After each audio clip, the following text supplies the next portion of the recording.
Saskizondik, ang inyo pong lingkod na handang gumabay, umalalay, magbigay swerte sa mga kabuhayan na tumutukod. Dahil lahat ng mutya dignum na gawa sa Brazil, eto sinturon dito nyo lamang makikita. Maging ang mga talandro, baho na walang mata, isa mata. Maging ang mga maaaring magbibigay ng kaunlaran sa inyong negosyo, dito nyo masisilayan. At higit pa sa lahat, handa din po ako tumulong manggamot sa lahat ng mga pasyente. Walang pag-alinlangan sa tulong sa kapwa.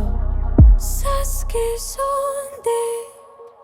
ang anak ng kalikasan, sa tuwing papasok ng kagubatan o karagatan, siya ay napapahintulutan ng diwata o maging mga tagapagbantay ay kanyang mga kaibigan. Walang takot sumuong sa kagubatan. Saskizondik.